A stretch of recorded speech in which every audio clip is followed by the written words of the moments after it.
कालू जी जल्दी करें जल्दी, इसके बाप मिट्ठू तोते ने हमें इसे ले जाते हुए देख लिया था, कहीं वो हमारा पीछा करते हुए यहाँ तक ना पहुँच जाए।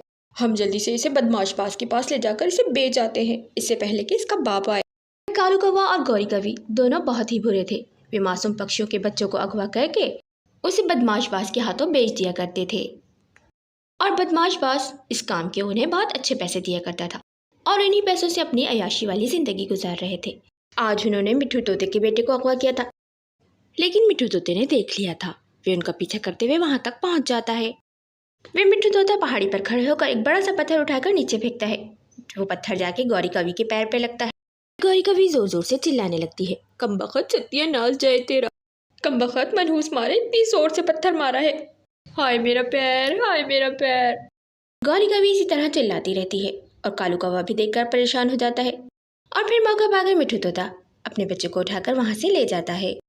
कालू जी आज की हमारी दिहाड़ी तो गई, मेरे तो पैर में इतना दर्द हो रहा है कि उड़ा भी नहीं जा रहा मुझसे। ये कह के वे गौरी कवि वहीं बैठ जाती है और कहती है, कालू जी मुझे पानी की बहुत प्यास लगी है, जाकर मेरे लिए कहीं से पानी ले आइए। वे कालू कौवा गौरी कवि से कहता है, ठीक है गौरी तुम यहाँ पर बैठो, मैं कहीं से ढूंढकर तुम्हारे लिए पानी लेकर आता हूँ। ये कह के कालू कौवा पानी ढूंढने के लिए निकल जाता है। उस जंगल में एक टुनटुनी चिड़िया भी रहती थी। वे दाने की तलाश में जंगल की ओर जा रही थी कि उसे गौरी कवि की रोने की आवाजें आती हैं। हाय दर्द हो रहा है, दर्द, बहुत दर्द हो रहा है, कोई तो मदद करो। गौरी कवि की आवाज़ सुनकर टुनटुनी चिड़िया उसके पास जाती है और पूछती है, क्या हुआ कवि, क्यों रो रही हो, क्या हुआ तुम्हारे पैर में। वे गौरी कवि टुनटुनी चिड़िया से कहती है, कुछ चोर पक्षी मिट्टू के बच्चे को चुरा कर ले जा रहे थे, मैं उसे बचाने लगी तो मोटा सा पत्थर आकर मेरे पैर पे गिर गया, हाय मेरा पैर, हाय मेरा पैर। ये सुनकर टुनटुनी चिड़िया को इस पर बहुत दया आती है कि वे बेचारी तो किसी के साथ अच्छाई करने जा रही थी और उल्टा इसी को लग गई। फिर वे टुनटुनी चिड़िया गौरी कवि से कहती है, कवि मेरा घर यहीं करीब है, मैं ऐसे करती हूँ तुम्हारे लिए मरहम पट्टी लेकर आती हूँ, मरहम पट्टी करने से तुम्हें आराम आ जाएगा। ये कह के वे टुनटुनी चिड़िया मरहम और पट्टी लेने के लिए घर चली जाती है। जैसे ही टुनटुनी चिड़िया घर पहुँचती है उसकी बेटी मुनमुन उससे पूछती है, माँ आप तो दाना लेने के लिए गई थी, आप इतनी जल्दी कैसे आ गई। फिर वे टुनटुनी चिड़िया अपनी बेटी को सारी समस्या बताती है और अपनी बेटी से कहती है, बेटा मैं ये मरहम पट्टी करके जंगल में दाना ढूंढने के लिए जाऊंगी, हो सकता है मुझे आने में कुछ देर हो जाए। ये कह के वे टुनटुनी चिड़िया जंगल की ओर चली जाती है। जंगल पहुंचती है तो गौरी कवि अभी भी मुस्तकिल चिल्ला ही रही होती है, हाय मेरा पैर, हाय मेरा पैर, सत्यानाश जाए उस मिट्ठू का। फिर वे टुनटुनी चिड़िया गौरी कवि को मरहम लगाकर उस पर पट्टी बांध देती है। वे गौरी कवि टुनटुनी चिड़िया का धन्यवाद करती है और कहती है, टुनटुनी बहन तुमने मुझ पर बहुत एहसान किया है, क्या तुम मुझ पर एक एहसान और करोगी। मेरा घर बहुत दूर है और पैर में दर्द होने के कारण मैं ज़्यादा दूर नहीं उड़ सकती, क्या आज रात में तुम्हारे घर रुक सकती हूँ, कल सुबह होते ही तुम्हारे घर से चली जाऊंगी। टुनटुनी चिड़िया कुछ देर सोचकर फिर कहती है, ठीक है कवि तुम मेरे साथ मेरे घर चल लेना, लेकिन अभी मैं जंगल जा रही हूँ, मेरी बेटी घर में भूखी है, मैं उसके लिए दाना लेकर आती हूँ, फिर तुम्हें साथ ले जाऊंगी। ये कह के टुनटुनी चिड़िया दाना ढूंढने के लिए चली जाती है। इतने में कालू कौवा भी वहाँ आ जाता है और गौरी कवि के पैर पर पट्टी देखकर पूछता है कि ये पट्टी किसने बांधी। फिर गौरी कवि सारी बात कालू कवि को बताती है कि ये पट्टी चिड़िया ने बांधी है और वे आज रात उसके घर पे रुकेगी। और कालू जी उसकी एक बेटी भी है, आज तो शिकार हमारे हाथ खुद ही लग गया है, हो।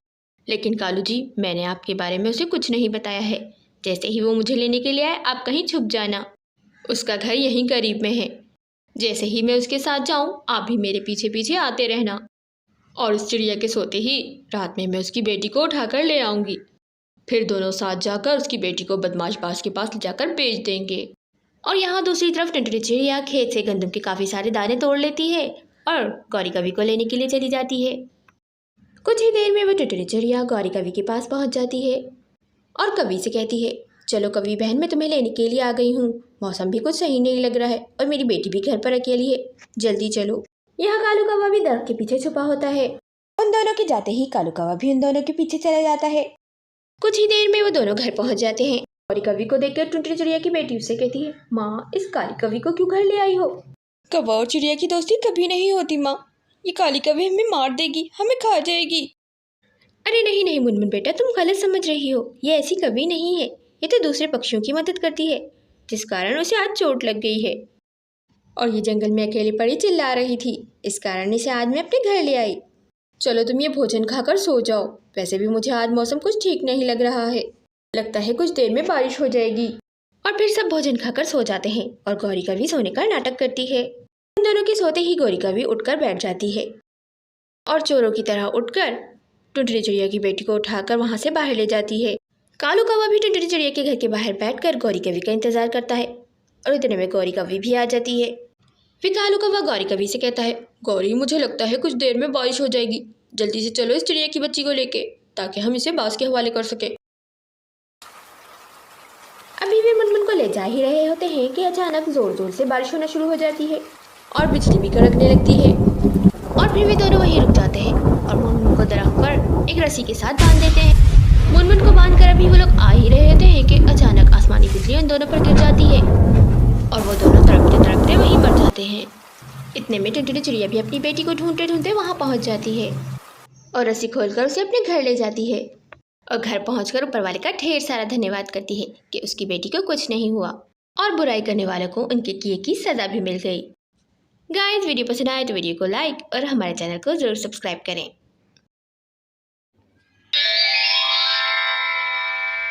किसी जंगल में गौरी कवि अपने पति कालू कौवे के साथ रहा करती थी। वे दोनों पति पत्नी बहुत लालची और आलसी थे। कालू कौवा कोई काम नहीं करता था।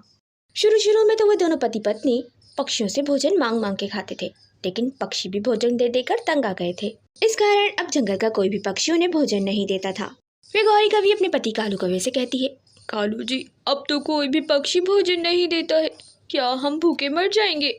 मुझे तो आज बहुत जोरों की भूख लगी है कालू जी। मुझे कुछ नहीं पता कालू जी, जाके जल्दी से मेरे लिए खाना लेकर आए। अगर आपने ऐसा नहीं किया तो मैं अभी के अभी आपको छोड़ के अपने मायके चली जाऊंगी। अरे नहीं नहीं गौरी, मेरी जान, ये तुमने क्या बात कर दी? रुक जाओ, मैं अभी कुछ सोचता हूँ। फिर कालू कौवा अपने शैतानी दिमाग से सोचने लगता है। अचानक उसके जहन में एक आइडिया आ जाता है और वो हंसने लगता है। आ गया आ गया। अरे कालू जी, क्या आ गया? शौचता नहीं कर दी कहीं तुमने यहाँ बैठे बैठे? जल्दी वॉशरूम जाओ। अरे गौरी, तुम्हारी शक्ल अच्छी नहीं है तो कम से कम बात ही अच्छी कर लिया करो। मेरा कहने का मतलब था, मुझे आइडिया आ गया। आए बड़े, आइडिया आ गया। पता नहीं क्या आइडिया है। बताएं तो जरा। गौरी, क्यों ना हम पक्षियों का भोजन चुरा चुरा कर खाएं? उन कमबख्त पक्षियों ने तो हमें भोजन देना ही बंद कर दिया है। कह तो ऐसे रहे हो जैसे पक्षियों से भोजन चोरी करना बहुत आसान है। कैसे चोरी करके लाएंगे हम भोजन उनसे? गौरी, तुम इसकी चिंता मत करो, तुम बस मेरे साथ चलो। तुम पक्षियों को बातों में लगा लेना और मैं पीछे दरवाजे से पक्षियों का भोजन चोरी कर लूंगा। अरे वाह कालू जी, आपका आइडिया तो बहुत ज़बरदस्त है। इस तरह पक्षियों को हम पर शक भी नहीं होगा और हमारा काम भी हो जाएगा।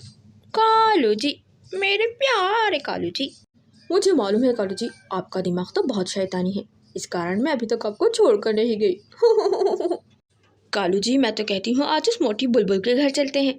रोज ताज़ा ताज़ा भोजन खा के कितनी मोटी हो गई है। फिर वे दोनों पति पत्नी बुलबुल के घर जाने के लिए निकल जाते हैं। कुछ ही देर में वो दोनों बुलबुल के घर पहुँच जाते हैं। बुलबुल के घर पहुँचकर वे कालू कौवा दरख्त के पीछे छुप जाता है और गौरी कवि दरवाजा खटखटाती है।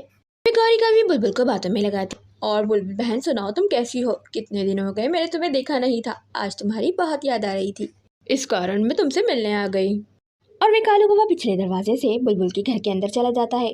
घर के अंदर पहुंच के वे कालू कौवा कहता है, अरे वाह, गौरी तो बिल्कुल सही कहती थी। देखो कितना स्वादिष्ट भोजन रखा है इस मोटी बुलबुल ने, खुद अकेले ही खाती है। अब मजा आएगा इस मोटी बुलबुल को जब इसका सारा भोजन चोरी हो जाएगा। ये कह के वे कालू कौवा भोजन उठाकर पीछे के दरवाजे से निकल जाता है। और यहाँ गौरी कवि भी कालू कौवे को पीछे के दरवाजे से जाता हुआ देख लेती है और बुलबुल से कहती है, अच्छा बहन बुलबुल, अब मैं चलती हूँ, फिर किसी दिन आऊंगी। घर पहुँच के वे दोनों पति पत्नी चोरी किया हुआ भोजन खूब मजे लेकर खाते हैं। वाह कालू जी, आज तो मज़ा आ गया। आज तो ज़्यादा मेहनत भी नहीं करनी पड़ी और पका पकाया इतना स्वादिष्ट भोजन मिल गया है। अब तो रोज़ ही इसी तरह करेंगे। और अगली सुबह वे दोनों भोजन चोरी करने के लिए निकल जाते हैं। आज भी दोनों टुनटुनी चिड़िया के घर आए थे। गौरी कवि बाहर खड़े होकर चिल्लाने लगती है, आए हाय, आए मेरा पैर, आए मेरा पैर। गौरी कवि की आवाज़ सुनकर टुनटुनी चिड़िया घर से बाहर आ जाती है और गौरी से कहती है, क्या हुआ गौरी, क्या हुआ तुम्हारे पैर में, क्यों चिल्ला रही हो? अरे टुनटुनी बहन, क्या बताओ, भोजन ढूंढने जा रही थी, रास्ते में एक मोटा सा पेड़ आ गया, उसकी एक मोटी शाख मेरे पैर पे लग गई, कारण मेरे पैर में बहुत दर्द हो रहा। हाय मेरा पैर, हाय मेरा पैर।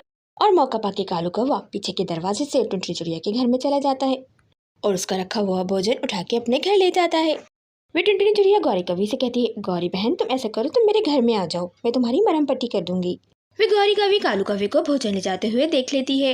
वे गौरी कभी टुनटुनी चिड़िया से कहती है, नहीं नहीं टुनटुनी बहन, तुम्हारा बहुत धन्यवाद, अब मैं खुद ही घर जाके अपनी पट्टी कर लूंगी। ये कह के वे गौरी कभी वहाँ से चली जाती है। टुनटुनी चिड़िया जब अपने रसोई घर में जाती है तो जाकर देखती है वहाँ तो उसका भोजन ही नहीं रखा होता। वे टुनटुनी चिड़िया परेशान हो जाती है। हाय हाय, मेरा भोजन कहाँ गया? मैंने तो यहीं रखा था, न जाने कौन चोर आके मेरा भोजन चुरा के ले गया। लगता है आज के दिन तो मुझे भूखा ही सोना पड़ेगा। अब रोज वो दोनों पक्षियों का भोजन चुरा चुरा कर रोज अपना पेट इसी तरह भरते थे। इस काम में अब उन्हें बहुत मजा आने लगा था। अब तमाम पक्षी भोजन चोरी होने से तंग आ गए थे। एक दिन तमाम पक्षी जंगल में जमा होते हैं और कहते हैं, न जाने कौन चोर है जो हमारे भोजन चुरा चुरा कर खा रहा है। हम इतनी मेहनत से भोजन ढूंढ कर लाते हैं और वो चोर इतनी आसानी से हमारा भोजन चुरा कर ले जाता है और हमें पता भी नहीं चलता। अब हमें मिलकर सोचना होगा कि हम उस चोर को किस तरह पकड़ें। अचानक बंटू कबूतर बोल पड़ता है, मेरे जहन में एक योजना है। क्यों ना हम कल भोजन ढूंढने के लिए सारे पक्षी दूसरे जंगल चलें। मेरे घर में थोड़ी सी ताज़ा मिठाई रखी है, मैं उस मिठाई पर पेट खराब करने वाली दवा डालकर चला जाऊंगा। हमारे दूसरे जंगल जाते ही चोर चोरी करने के लिए ज़रूर आएगा और वही मिठाई भी खा लेगा। जैसे ही वो ये मिठाई खाएगा उसका पेट खराब हो जाएगा और उसका हमसे बचना मुश्किल हो जाएगा। इस तरह हम उसे पकड़ लेंगे। अब एक काम करते हैं, तमाम पक्षियों को बता देते हैं कि कल सब हम दूसरे जंगल जा रहे हैं ताकि जंगल खाली हो जाए और हम चोर को आसानी से पकड़ सकें। फिर टुनटुनी चिड़िया गौरी कवि और कालू कवि को बताने जाती है, कालू भाई, कल तमाम पक्षी भोजन ढूंढने के लिए दूसरे जंगल की ओर जा रहे हैं, क्या तुम लोग हमारे साथ चलोगे? वे कालू कौवा झट से बोल पड़ता है, नहीं नहीं टुनटुनी बहन, हम तुम्हारे साथ दूसरे जंगल नहीं जा सकते। गौरी को कल रात से बहुत तेज बुखार है और मैं इसे अकेला छोड़कर नहीं जा सकता। ठीक है कालू भाई, गौरी को बुखार है तो तुम्हारा यहाँ रहना ही बेहतर है। ये कह के वे टुनटुनी चिड़िया वहाँ से चली जाती है। कालू जी, कल तो मजे ही मजे हैं, खूब मजे से पार्टी करेंगे। और फिर वे अगली सुबह दोनों बंटू कबूतर के घर पहुँच जाते हैं। अरे वाह कालू जी, ये देखिए इस बंटू के बच्चे ने कितनी स्वादिष्ट मिठाइयाँ अपने घोंसले में छुपा कर रखी हैं। अच्छा हुआ कि आज तमाम पक्षी जंगल में नहीं है, अब हम खूब मजे लेकर यहीं बैठकर मिठाई खाएंगे। वे दोनों जल्दी जल्दी सारी मिठाई खा लेते हैं। मिठाई खाने की कुछ ही देर बाद उन दोनों के पेट में जोरों का दर्द शुरू हो जाता है। कालू जी, मेरे पेट में बहुत दर्द हो रहा है, लगता है मुझे शौच आ रही है। हाँ हाँ गौरी, मेरे पेट में भी बहुत दर्द हो रहा है, मेरा भी यही हाल है। ये कह के वे कालू कौवा जोर से पागता है। आए हाय कालू जी, कितनी गंदी बदबू छोड़ी है, मुझसे भी अब कंट्रोल नहीं हो रहा है। चलो दरिया के किनारे वहीं पेट हल्का करके आते हैं। ये कह के वे दोनों दरिया किनारे चले जाते हैं। शौच कर करके तो आज उन दोनों की हालत ही बुरी हो गई थी। सत्यानाश जाए उस बंटू का, न जाने उसने इस मिठाई में क्या मिलाया था। अभी वे दोनों यही बातें कर रहे होते हैं कि तमाम पक्षी वहाँ आ जाते हैं और सारी बातें सुन लेते हैं। अच्छा, गौरी और कालू, चोर तुम दोनों थे जो इतने दिनों से हमारा भोजन चुरा चुरा कर खा रहे थे। तमाम पक्षियों को देखकर कालू कौवा और गौरी कौवे डर जाते हैं और कहते हैं, माफ कर दो, हमें माफ कर दो, आइंदा हम ऐसा नहीं करेंगे। ये कह के वे कालू कौवा जोर से पातता है। पात की आवाज़ सुनकर तमाम पक्षी हंसने लगते हैं। वे टुनटुनी चिड़िया उन दोनों से कहती है, कालू और गौरी, जो तुमने किया उसकी आज तुम्हें बहुत अच्छी सज़ा मिली है। इस सज़ा के बाद आइंदा तुम कभी भी किसी पक्षी के घर चोरी नहीं करोगे। हाँ हाँ, हम वादा करते हैं, हम कभी भी किसी पक्षी के घर चोरी नहीं करेंगे। और ये तमाम पक्षी उन्हें माफ़ कर देते हैं और यूँ उन्हें पातता और शौच करता हुआ देखकर तमाम पक्षी उन पर हंसते हैं और अपने अपने घर चले जाते हैं और यूँ उनको उनके किए की सज़ा भी मिल जाती है। गाइस, वीडियो पसंद आए तो वीडियो को लाइक और हमारे चैनल को ज़रूर सब्सक्राइब करें।